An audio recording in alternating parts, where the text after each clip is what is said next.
Voting से पहले राजौरी में सुरक्षा व्यवस्था के कड़े इंतजाम। राजौरी प्रशासन ने कालाकोट सुंदरबनी विधानसभा क्षेत्र में वाहनों की चेकिंग और तलाशी अभियान चलाया। आज हरियाणा दौरे पर रहेंगे प्रधानमंत्री नरेंद्र मोदी। गोहाना में चुनावी रैली को करेंगे संबोधित। 22 विधानसभाओं के कार्यकर्ता और प्रत्याशी होंगे इसमें शामिल। हरियाणा चुनाव को लेकर पीएम मोदी का पोस्ट। हरियाणा की जनता बीजेपी के साथ, जनता बीजेपी को पूर्ण बहुमत से जिताएगी। हरियाणा के सीएम नायब सिंह सैनी ने कांग्रेस पर साधा निशाना। बोले कांग्रेस भ्रष्टाचार के अलावा और कुछ नहीं करती। इस विधानसभा के चुनाव में आदरणीय प्रधानमंत्री जी के आने से एक बड़ा जोश उत्साह रहेगा। गृहमंत्री अमित शाह का महाराष्ट्र दौरे का आज दूसरा दिन। नासिक और कोल्हापुर में पार्टी पदाधिकारियों से मुलाकात करेंगे। प्रधानमंत्री मोदी के अमेरिका दौरे पर बोले सीएम योगी आदित्यनाथ। कहा सिलिकॉन डिप्लोमेसी का दिखा अद्भुत उदाहरण। भारत में एमएसएमई सेक्टर को भी मिलेगी मजबूती। केंद्रीय मंत्री शिवराज सिंह चौहान ने झारखंड की हेमंत सरकार पर लगाया आरोप। जेएमएम को पेपर लीक मोर्चा बताया। कहा कांस्टेबल की वर्दी की जगह बच्चे कफन ओढ़कर आए। 5 साल जो वादा खिलाफी की है वो एक मुद्दा है। कांस्टेबल की वर्दी पहन के बेटा आएगा, मैं ये सपने संजो के बैठी थी।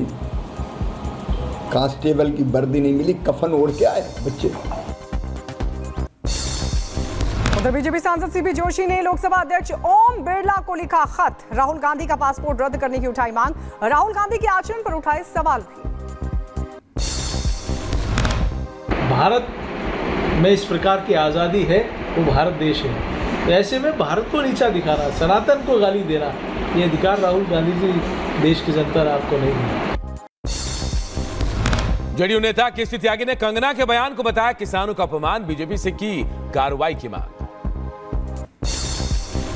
खाने पीने की चीजों में मिलावट पर योगी सरकार सख्त। होटल, रेस्टोरेंट, ढाबा संचालकों को लगाना होगा सीसीटीवी और नेम प्लेट। कर्मचारियों का होगा पुलिस वेरिफिकेशन भी।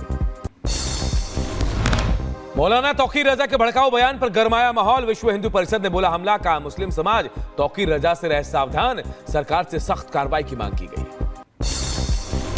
मंदिर और सरकारी संपत्तियों के बाद वक्फ बोर्ड का नया दावा। वक्फ ने एएसआई के 156 स्मारकों पर ठोका दावा। दिल्ली का कुतुब मीनार और हुमायूं के मकबरे को बताया अपना। दिल्ली के गिरती कानून व्यवस्था पर एक्शन में एलजी। पुलिस आयुक्त से वरिष्ठ अफसरों के ड्यूटी चार्ट और फोन नंबर मांगे। सादे कपड़े में वरिष्ठ अफसरों की टीम बनाने की सलाह। जमीन घोटाला मामले में कर्नाटक के सीएम सिद्धारमैया पर चलेगा केस। हाईकोर्ट ने सिद्धारमैया की अर्जी को किया खारिज। राज्यपाल का आदेश बरकरार। बीजेपी ने मांगा इस्तीफा। रेल मंत्री अश्विनी वैष्णव ने कवच सिस्टम से लैस ट्रेन में यात्रा की। ऑटोमेटिक ट्रेन प्रोटेक्शन सिस्टम का परीक्षण किया। ट्रेन रेल की साजिशों पर मंत्री अश्विनी वैष्णव सख्त। कहा कि रेलवे के खिलाफ साजिश बर्दाश्त नहीं। साजिश करने वालों पर कठोर कार्रवाई होगी। जो भी व्यक्ति ट्रैक के साथ छेड़छाड़ करेगा उसको ढूंढ के उसके ऊपर कठोर से कठोर कार्रवाई की जाएगी। आईटीबीपी के जवानों ने माना पोस्ट पर बचाई पर्यटक की जान। सेल्फी लेते वक्त पहाड़ से गिर गया था पर्यटक। गंभीर रूप से घायल पर्यटक को रेस्क्यू कर भेजा गया अस्पताल। आंध्र प्रदेश के अनंतपुर में बदमाशों ने राम मंदिर के रथ में लगाई आग। स्थानीय लोगों ने तुरंत आग पर पाया काबू। पुलिस ने केस दर्ज कर जांच टीम को किया रवाना। तिरुपति मामले पर बोले बागेश्वर धाम के पीठाधीश्वर धीरेन्द्र शास्त्री का प्रसाद में मिलावट। सनातन के खिलाफ सुनियोजित षड्यंत्र। दोषियों को मिले फांसी की सजा। दिल्ली की कानून व्यवस्था को दुरुस्त करने के लिए एक्शन में एलजी। पुलिस आयुक्त से वरिष्ठ अफसरों के ड्यूटी चार्ट और फोन नंबर्स मांगे गए। सादे कपड़ों में वरिष्ठ अफसरों की टीम गठित करने की सलाह भी दी गई। तमिलनाडु में 11 ठिकानों पर एनआईए की छापेमारी। कट्टरपंथी संगठनों से जुड़े लोगों के यहां रेड की खबर। टेरर फंडिंग और आईएसआईएस कनेक्शन को लेकर भी जांच। सोनभद्र में पावर प्लांट परिसर में मगरमच्छ की चहलकदमी देख मचा हड़कंप। 7 फीट लंबा मगरमच्छ घूमता दिखाई दिया। सूचना के बाद मौके पर वन विभाग और सीआईएसएफ की टीम पहुंची। मगरमच्छ का किया गया रेस्क्यू। चेन्नई से दुबई जा रही फ्लाइट में धुएं से हड़कंप। ओवरफिलिंग की वजह से इंजन से निकला धुआं। घटना के बाद चेन्नई एयरपोर्ट पर देर रात अफरा तफरी का माहौल। फ्लाइट में सवार थे 320 लोग। जम्मू कश्मीर के रियासी में चुनावी ड्यूटी पर जा रहे पुलिस कर्मियों का वाहन खाई में गिरा। हादसे में 2 लोगों की मौत की खबर, 1 जख्मी हुआ। नोएडा के सेक्टर 137 में नशे में धुत 2 युवकों ने पार्किंग में खड़ी गाड़ी को मारी टक्कर। हादसे में कार पूरी तरह से क्षतिग्रस्त, पुलिस ने आरोपियों को पकड़ा। मध्य प्रदेश के दमोह में ऑटो और ट्रक की भीषण टक्कर हुई, 7 लोगों की मौत हो गई, 3 की हालत गंभीर। दमोह हादसे पर सीएम मोहन यादव ने जताया दुख, 2-2 लाख रुपए की मदद का ऐलान किया। कहा दुख की इस घड़ी में हम सब शोकाकुल परिवार के साथ। उत्तर प्रदेश के प्रयागराज में दर्दनाक हादसा हुआ। ओवरलोडेड ट्रक ने स्कूल से लौट रही 5 छात्राओं को कुचला। हादसे में 2 छात्राओं की मौत, लोगों ने ट्रक में की जमकर तोड़फोड़। यूपी के मिर्जापुर में एक स्कूल में पेंगोलिन जानवर मिलने से हड़कंप मचा। वन विभाग की टीम ने कड़ी मशक्कत के बाद पेंगोलिन का रेस्क्यू किया। उत्तर प्रदेश के आजमगढ़ में पुलिस और गो तस्करों के बीच हुई मुठभेड़। एक बदमाश के पैर में लगी गोली, पुलिस ने 2 बदमाशों को किया गिरफ्तार। पशु तस्करों के पास से तमंचा, कारतूस भी और साथ ही बाइक भी बरामद। यूपी के बागपत में थूक लगाकर रोटी बनाने का वीडियो वायरल। टिटरी कस्बे में चिकन कॉर्नर ढाबे पर थूक लगाकर तंदूर में रोटी डालता दिखाई दिया शख्स। पुलिस मामले की छानबीन में जुटी। मुजफ्फरनगर में पुलिस ने फर्जी कंपनी का किया भंडाफोड़। फर्जी कंपनी बनाकर 925 करोड़ की फर्जी बिल बनाकर ठगी को दिया अंजाम। मास्टरमाइंड अजीम खान समेत 4 आरोपी हुए गिरफ्तार। इसमें हवाला के लिए इस्तेमाल होने वाले जो नोट्स का काम होता है वो मिले और तकरीबन 1 करोड़ 90 लाख का हवाला का ट्रांजैक्शन भी पाया गया। यूपी में अपराधियों के खिलाफ लगातार एक्शन जारी। अमेठी में पुलिस के खौफ से बदमाश तालाब में कूदे। पुलिस ने कड़ी मशक्कत कर 4 बदमाशों को गिरफ्तार किया।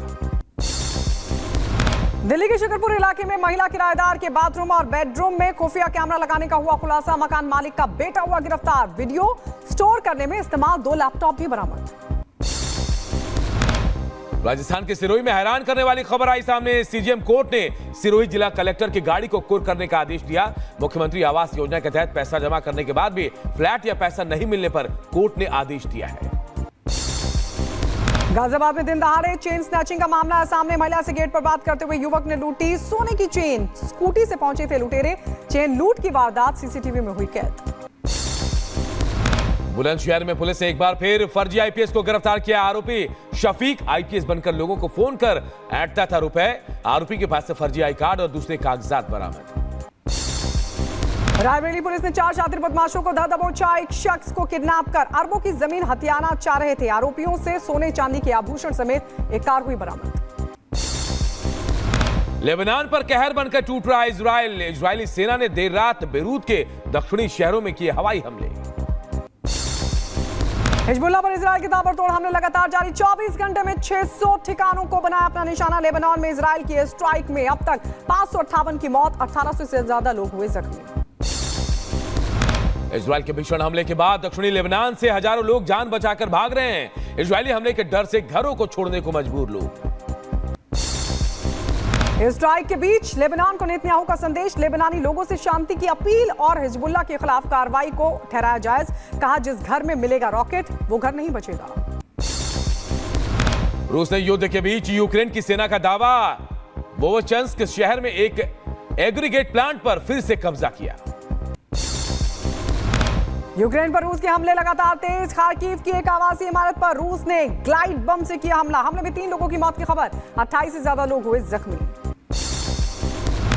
इजराइल के रक्षा मंत्री योव गैलेंट ने सैनिकों से मुलाकात की। कहा लेबनान से आतंकियों का होगा खात्मा। आज का हिजबुल्लाह 1 सप्ताह पहले का हिजबुल्लाह नहीं है। यूक्रेनी राष्ट्रपति ज़ेलेंस्की आज यूएन महासभा को करेंगे संबोधित। अमेरिका और पश्चिमी देशों से रूस के सैन्य ठिकानों पर लंबी दूरी की मिसाइलों का इस्तेमाल करने की मंजूरी की कर रहे हैं मांग। यूएनजी में अमेरिकी राष्ट्रपति जो बाइडेन ने किया भारत का जिक्र। भारतीय चुनाव प्रक्रिया की तारीफ की। कहा जनता ने चुनाव से शांतिपूर्ण भविष्य तय किया है। न्यूयॉर्क में प्रधानमंत्री मोदी से मुलाकात को ज़ेलेंस्की ने बताया बहुत अच्छी बैठक। शांति प्रयासों के लिए प्रधानमंत्री मोदी का जताया आभार और कहा कि हम सक्रिय रूप से अपने संबंधों को कर रहे विकसित। न्यूयॉर्क में बांग्लादेश के अंतरिम पीएम मोहम्मद यूनुस का विरोध गो बैक के नारे लगे। अल्पसंख्यकों पर हमले को लेकर घिरे यूनुस मीडिया के सवालों से बचकर भागे। बांग्लादेश सरकार का दावा, यूएनजीए में अमेरिकी राष्ट्रपति बाइडेन ने बांग्लादेश को समर्थन देने की बात कही और कहा कि बांग्लादेश के पीएम मोहम्मद यूनुस और उनकी सरकार के प्रति अमेरिकी सरकार का पूर्ण समर्थन।